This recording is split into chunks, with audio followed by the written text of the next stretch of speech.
เป็นอย่างอะไรใหม่แล้วก็เบื่อให้ผมเลยมันเป็นเสาเนี่ยมันจะ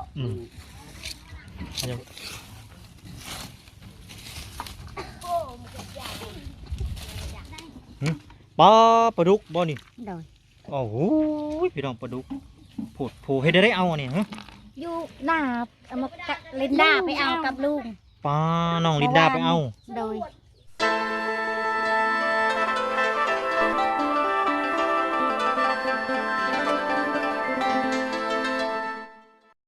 ผูปลาตัวอยู่วัวสบายดีลูกหล่ะพักกันทดยังลูกหล่ะเนี่ยกดพักบ่โอ้ไปกันเลยก็จะไปหดพักน้ำสังยังบ่ทันได้แป้งไปเนาะบ่แป้งกระยาไปเนาะมิแต่ว่าสิลองใส่ใดลองเบิ่งไปเนาะปลาตัวขวดตรวจทางเนาะสบายดีเด้อทางลงคนโอ้จูดขี้เลื่อยที่จูดเฮ็ดได้เนี่ยออกมามันแปลนเลยครับโอ้พักนี่มีประโยชน์หลายขี้ฝุ่นมันก็ใส่พักเนาะโอ้ดีอันนี้พักกำลังมันก็กำลังขึ้นกำลังขึ้นงามซ้ำหมักแตงกับงามจนตายงามหลายตายโพดงามลายตายซ้ำได้ปูนลายปูนลายใส่ลายไปได้นี่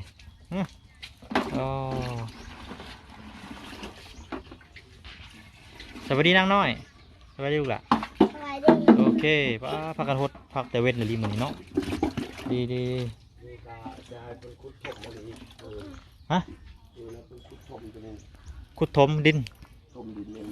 บ่หอยตีนซามันใหญ่เนาะอย่าตีนซามันเนี้ยแม่มันเจือนเลย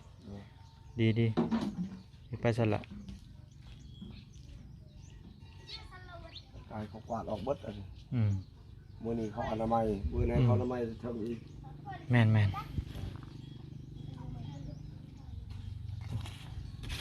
ลินดาก็มาแล้วถ้าหิวเอาเลยเนาะ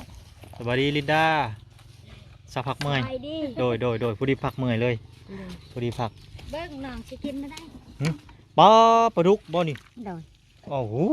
พี่น้องปลาดุกผูให้ได้เอาเนี่ยฮะอยู่หน้าเอามาลินดาไปเอากับลุงปลาน้องลินดาไปเอาโดยถึงสอนหรือว่าเป่งหรือว่าดูดน้องหรือใดๆบ่สอนเอาโดยปลาจะได้ดีแบบนี้เจ็บป่าหน่อยน้อยแช่บักเทียวโอ้จะไปปล่อยด้วยเนาะมันหน่อยเนาะอยากปล่อยบ่มีน้องปล่อยช่วงนี้มันปล่อยบ่ได้ปลาเนี้ยเริ่มบกเลยเด้น้ำเริ่มบกปล่อยบ่ได้เคยเห็นปลาหน่อยชำนี่ปลาดุกนุ๊กลายดีเนาะอันนี้จะได้ดีบัดเฮ็ดได้กินได้บัดนี้เนาะมื้อเช้านี่ก็อบเอาบ่เอาอบให้ทางป้าเพิ่นอบพี่น้องเอ้ยเดี๋ยวจะหน่อยสิไปกินปลาอบโอเคใส่หัวหอมพร้อมนี่แหละพี่น้องอาหารธรรมชาติบ้านนาเฮากินแบบนี่แหละพี่น้องเอ้ยแซ่บอบเลยเดี๋ยวจะหน่อยขึ้นไปกินพี่น้องใส่หัวหอมใส่ผักหัวบัวหัวหอมโอ้ยคักหลายพี่น้องอาหารธรรมชาติมาหลายที่ปลาดุกปลาตะปูโบบุไปเลยบ่เนี่ยบ่อยากมันแทงตาแทงหูเลย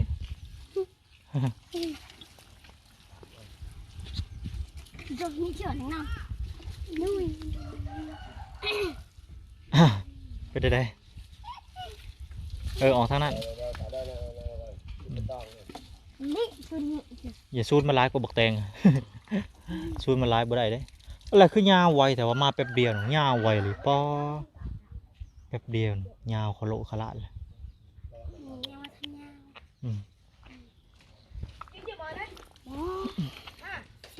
เกิดดอกเลยเก็บกินได้ผักยาสูบมีตะก้นยาสูบเต็มไปเลยนะมันจะผักยาสูบมีตะก้นยาสูบตัวทั้งนั้นไปเลย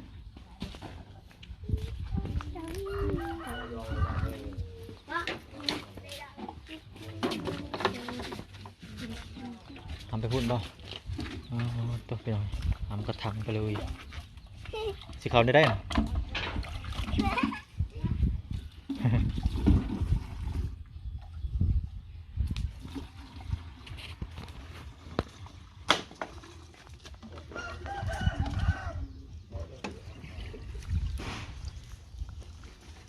อนามัยบ้านพี่น้อง ซื้อมาหมดไปเลย อนามัยบ้านเนาะ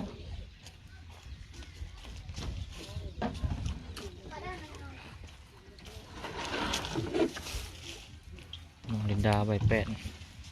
เรื่อยเลยยาวเลยยาวเลยย่อยจะไปที่ไหน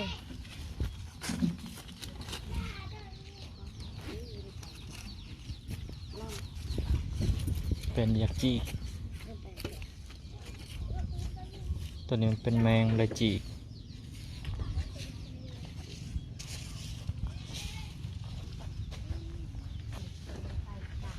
เด็กๆทำงานพี่น้องรดน้ บนน้ำบนดินได้ ำไปลงใหม่ เด้อ เลย นี่คือเด้อน้ำอุ่นจ้ะ ต่อยเลยต่อยเลย โอ้ย ต่อยมากันเลยต่อยมากันเลย ชื่อโอ้ย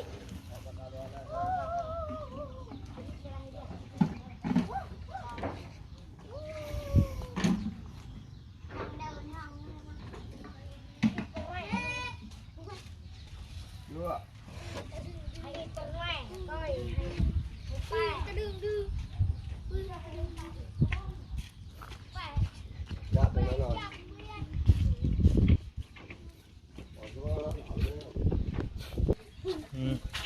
ถ้าเด็กๆเป็นคนใหม่คนเก่าไปไว้กับลุงเพิ่นเนาะเก็บจูดขี้เหนียวขี้เหงื่อหดพงหดพักอนามัยบ้านพี่น้อง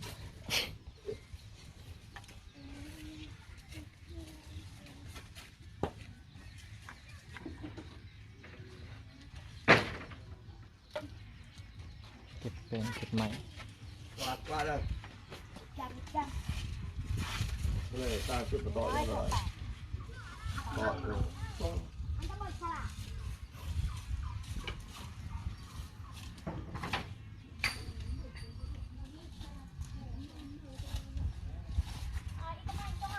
เอาละจะไปรับก่อน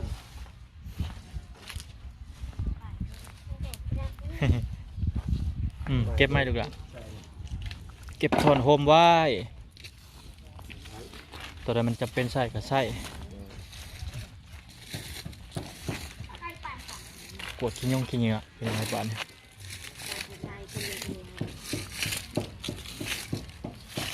นี่ได้หรอ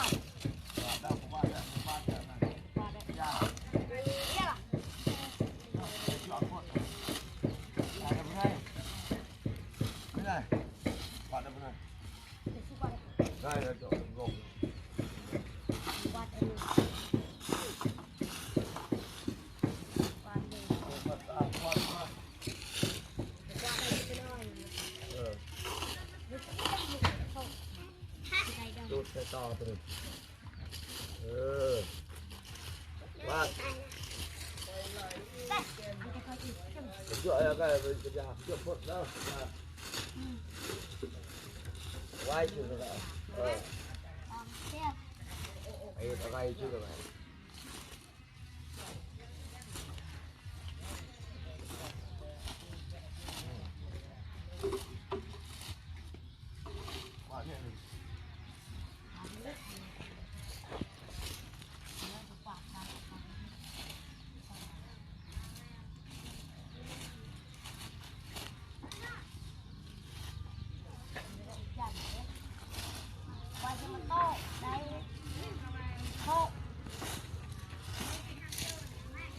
โอ้ไม่ยาวมาเลยเนาะเฮ็ดบัดเฮ้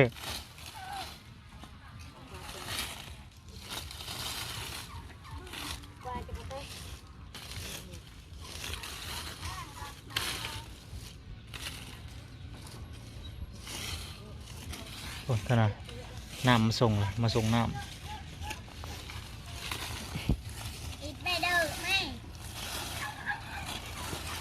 โ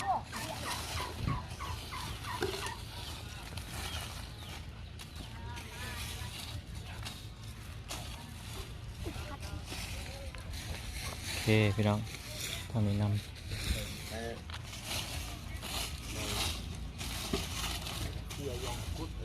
ตองขี้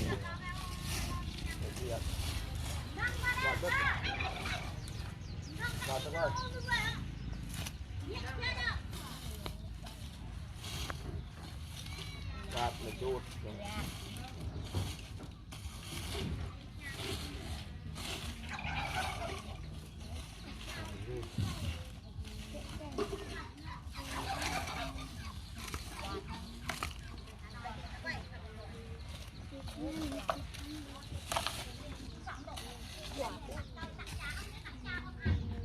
มันมีก้างมะพร้าวเนาะ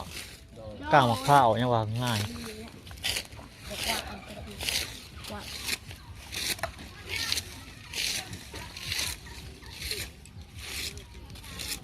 อะไรใหม่แล้วก็เบอร์ให้เขาท่มเลย อืม มันเป็นเสานี่มันจะ มันยัง มันตกมันจะ เหนื่อย ลง แม่นมันเหนื่อย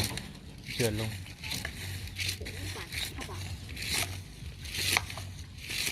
ใหม่แต่บ้านบ้าน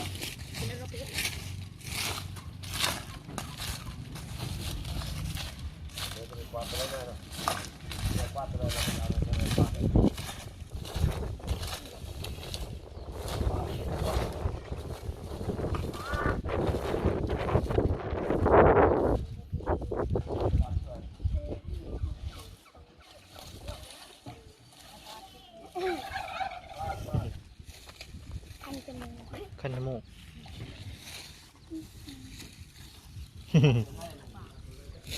มัดไหมใส่ลูกละ หึ มีเพลงใหม่ มีเพลงใหม่บ่ เดี๋ยว โอ้เฮ็ดเวียกแล้วจังอันห้องเพลงลูกละ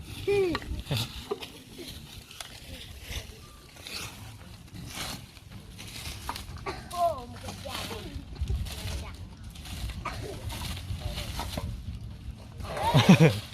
เนี่ยมาแล้วมาแบบไรอะนะเลยโย กันยา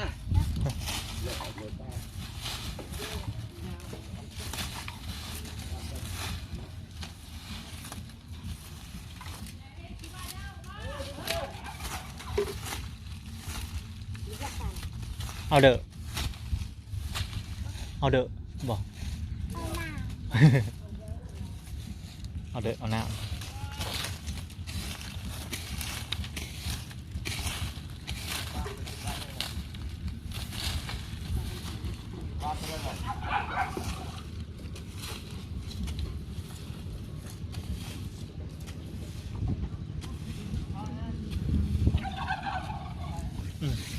กดไปเลยลูกอะ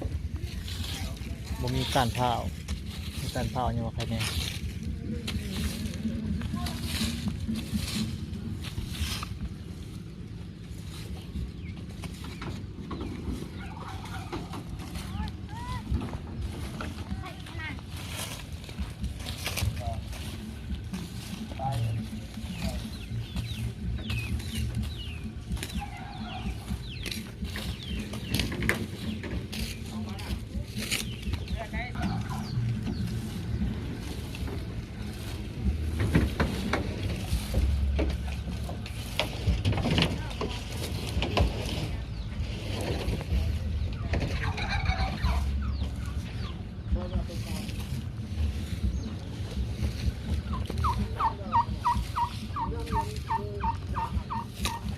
มีพลอยกันตาลเนาะ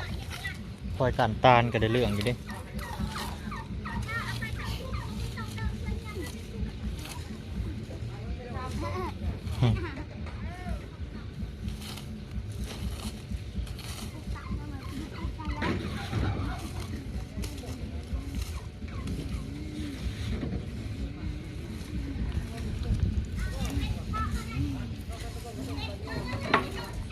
อ๋อควันแหละพี่น้องไปพบควันก่อนขวดทางนี้ถ่านี่ลูกละขวดไปพุ่นก็ได้มันควันทางนี้อ๋อควัน กล้องเด็กน้ำน้อย พันปลายเนาะเชียงรายปลายแล้ว ขี้งู ชิงวัว มีดอกน้องถ้าพิมพ์ว่าประจำเขาก็เชียงราย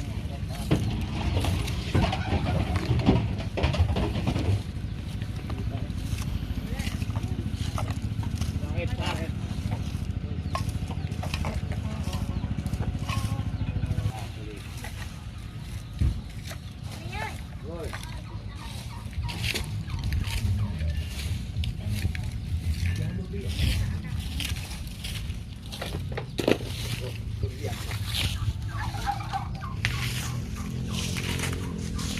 แปลนอยู่น้อยหนึงพี่น้องบ้านนี้เนาะจูด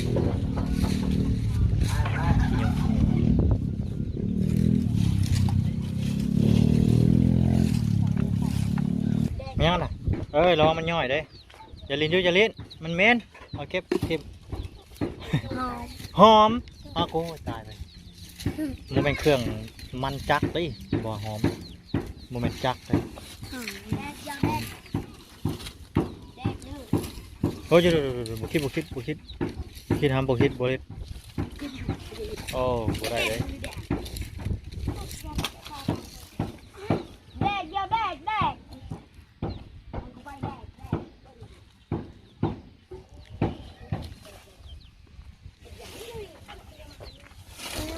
โอ้โนรีบก่อน